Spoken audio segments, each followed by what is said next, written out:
FICRA for Studies and Development, FICRA-SD, is an independent, nonpartisan Sudanese research center and policy organization dedicated to advancing peace, progress, and knowledge, promoting democratic transformation, and supporting sustainable development in Sudan and the wider region. Sudanese Dialogues is the signature podcast from FICRA-SD, brings you in-depth analysis and sharp insight into Sudan's latest developments and unfolding dynamics. Welcome to a brand new episode of Sudanese Dialogues. Let's dive in. The situation in Sudan, especially what's happening around al-Fashir, it's just relentless, truly tragic. It really is. Heartbreaking. And it can feel overwhelming, right? But, the search for solutions for some kind of lasting peace, it just has to continue. Absolutely. Can't stop looking. So that's why today we're really going to dig into this very critical question.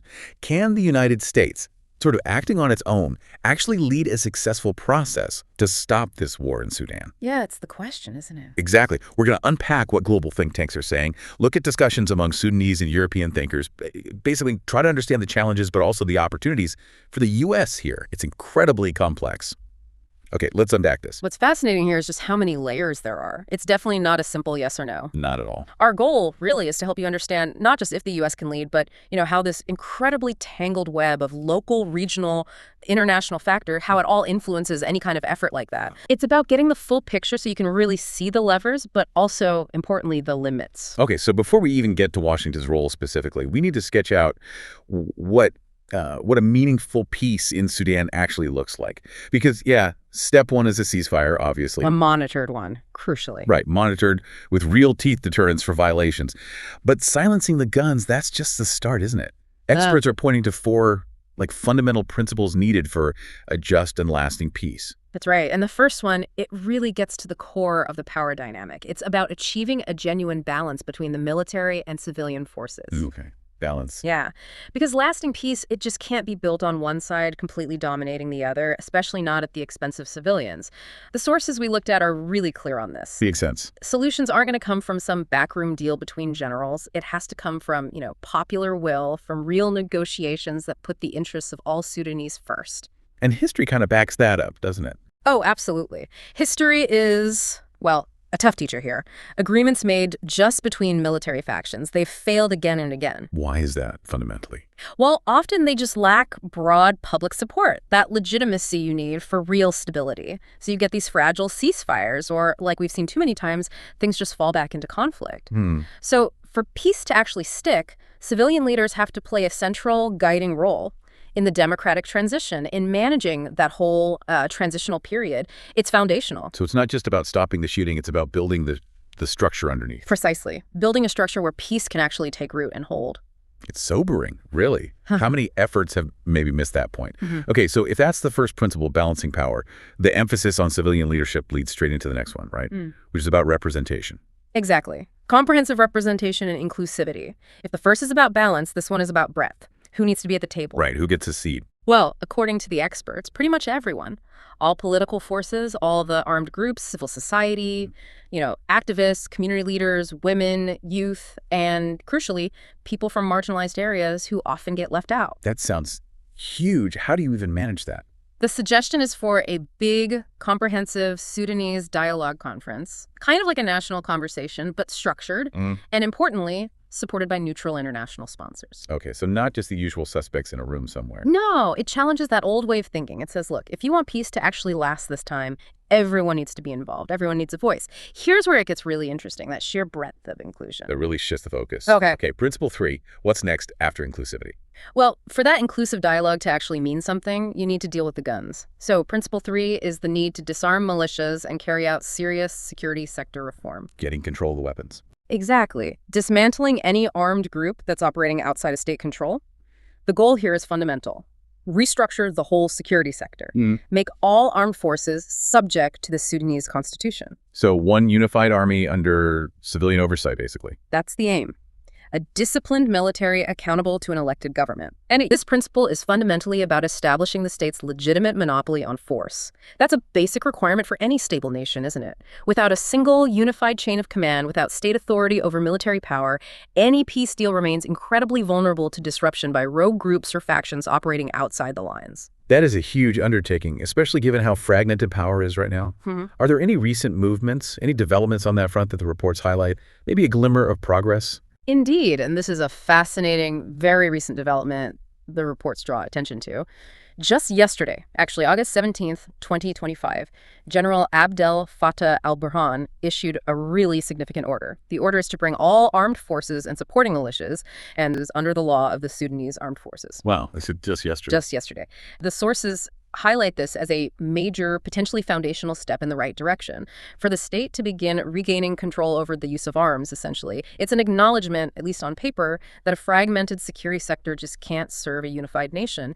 This move, and it's a big if it's genuinely implemented and sustained, it's critical for any sustainable peace. It starts to address that core issue of multiple armed actors running around independently. That's very recent and potentially game-changing, like you said. It highlights how dynamic things are, even amidst all the suffering. That sounds like a big step. It is. The sources frame it as potentially major, a move towards consolidating state control over weapons, supporting the official army. Now, the key is implementation, right? Of course. Yeah. Always the challenge. But still, potentially very important for moving away from all these fragmented power bases. Definitely. It's critical for getting towards that unified security structure we talked about. Okay, that's huge. And the final principle, number 4. Right, the fourth one. And it's vital for any kind of long-term healing. Transitional justice and accountability. Meaning? Simply put, no free passes, no impunity for war crimes, for other serious offenses committed during this conflict. Accountability. Yes, and it's not about revenge. It's about establishing trust, breaking cycles of violence. It's essential for reconciliation in a society that's been through so much trauma. Absolutely crucial. Okay. So those are the 4 pillars: balance, inclusivity, security reform, and accountability. Foundational. Which brings us back to the big question. The U.S. role. Yeah. So what does this all mean for Washington's ability to play a pivotal role? Can the U.S. actually lead a process built on these principles? Well, Washington definitely brings some serious strengths to the table, things that could allow it to play a crucial, maybe even decisive role. Like what? What are the big ones? First, just its sheer global diplomatic and political weight. It's unmatched, really. The U.S. can mobilize international support, shape opinions, put pressure on the parties. Use that global influence. Exactly. Second, and this is important in the Sudanese context, historical expertise. Remember the 2005 Comprehensive Peace Agreement? The CPA? Yeah. Led to South Sudan's independence. Right. The U.S. was pivotal then. It has this deep accumulated experience and understanding of Sudanese conflicts that, frankly, few other outside actors have. They're not coming in cold. Okay. History matters. What? Yes, sir. Economic power. Huge leverage. Sanctions, obviously, hitting those who block peace, but also the ability to offer major incentives. Aid, investment, economic carrots and sticks can be, very persuasive. Money talks. It often does. Fourth, those key regional relationships. The U.S. has strong ties with Egypt, Saudi Arabia, the UAE, Qatar, countries that are deeply involved, very influential in Sudan. So it can work through those partners? Potentially, yes. Coordinate pressure, build consensus. And fifth, if we connect this to the bigger picture, Sudan's location. It's just strategically vital. Geopolitics. Absolutely. Instability there affects the whole Horn of Africa. Then there are concerns about, say, growing Russian influence. Red Sea security, that's massive for global trade navigation, the risk of terrorism spilling over. All this means Sudan stays on Washington's radar. There's a reason for the U.S. to stay engaged. Okay, those are some serious assets. Global clout, history, money, regional ties, strategic interest. It sounds powerful. It is. But, and there's always a but, isn't there? The very things you mentioned, like the history, the regional ties, sometimes those create problems too, right? Perceptions of bias, conflicting agendas among those allies. That's the flip side, exactly. So how do these strengths actually stack up against the obstacles? Because the obstacles seem pretty daunting too. They are, definitely. Like you mentioned regional allies. But aren't those allies often pulling in different directions in Sudan? That's obstacle number one, deep regional divisions. You've got Egypt, Saudi Arabia, the UAE, sure, but also Libya, Chad, Ethiopia, Eritrea. But they all have interests, often conflicting ones. Some are backing different sides in the conflict. So Washington's trying to herd cats, essentially. Pretty much. It makes it incredibly hard to get everyone on the same page to stop them from, fueling the fire by supporting different factions. Okay, that's a big one. What else? Then there's the issue of credibility or trust. Some Sudanese leaders, including some in the military, see the U.S. as biased. Biased how? While some feel the U.S. historically helped empower the military. Or they point to that framework agreement before the war started, the one meant to transition back to civilian rule, and see it as the U.S. pushing its own agenda. That makes being seen as a neutral mediator much tougher. Trust is hard to rebuild once it's damaged. Very hard. Then, maybe the biggest hurdle. The weak political will of the warring parties themselves. Meaning they just don't want peace. Or they think they can win. Many believe they can get a better deal or even outright victory by fighting on. Plus, tragically, the war itself has become a source of power, of wealth for certain leaders, certain groups. Right. The war economy. Exactly. Why negotiate away your power base and your income stream if you think you can keep fighting and winning, or at least profiting? It's a brutal calculation. That makes genuine negotiation incredibly difficult. It does. And add to that, the internal Sudanese scene is just so fractured. It's not just SF versus RSF.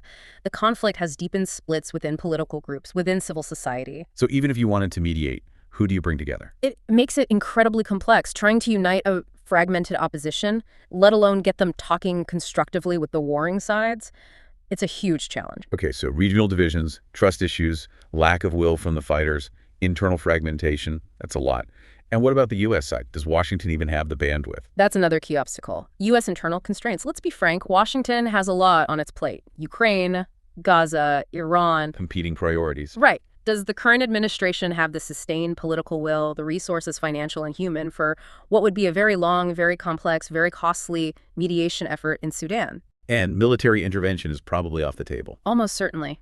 Washington seems unwilling to use force to impose peace, which means success hinges entirely on the parties wanting to compromise. And right now, that willingness just doesn't seem to be there in a big way. So what does this all mean? It sounds like the obstacles might outweigh the strengths. It's a tough balance.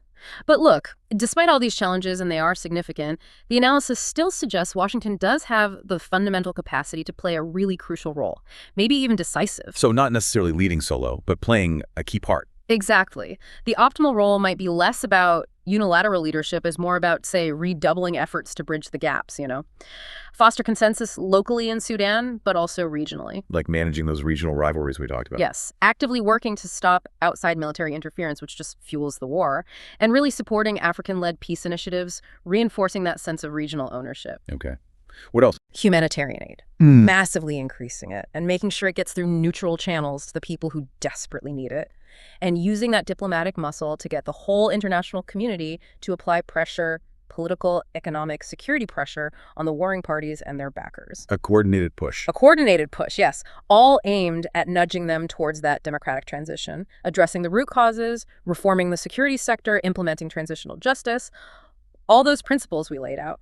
So it comes back to those core elements for peace. It has to. Ultimately, though, it feels like the real hope, the key to ending this nightmare, has to come from within Sudan, doesn't it? Absolutely. It hinges on the will of the Sudanese people themselves to say enough, to demand a different future. And the regional powers. Their willingness to prioritize stability for the whole region over their own narrow interests, that's crucial. So Washington's most effective role might be as a facilitator, supporting that internal will, supporting regional stability, rather than trying to impose something from the outside. That seems to be the most realistic and potentially most effective path forward. Less imposition, more facilitation and support. But it does leave you with a tough question, doesn't it? If those internal dynamics in Sudan and the calculations of the regional players don't fundamentally shift, if war remains the more attractive or profitable option for those in power, Then what? then are even the best-intentioned external efforts, like from the U.S., doomed to just become another footnote, another failed attempt on that long, sad list of international interventions in Sudan. Success isn't just about external power. It's about whether that power can actually change the game inside Sudan. Making war truly unsustainable for those driving it. Precisely. Otherwise, what's the real impact? It really makes you think, doesn't it? How often that internal political will or the lack of it is the real missing piece, the linchpin, even when the world tries to help. Ultimately, when you look at the scale of this conflict and the multifaceted efforts of external powers, what truly tips the balance towards peace in any nation? Is it the strength and the coordinated effort of international intervention?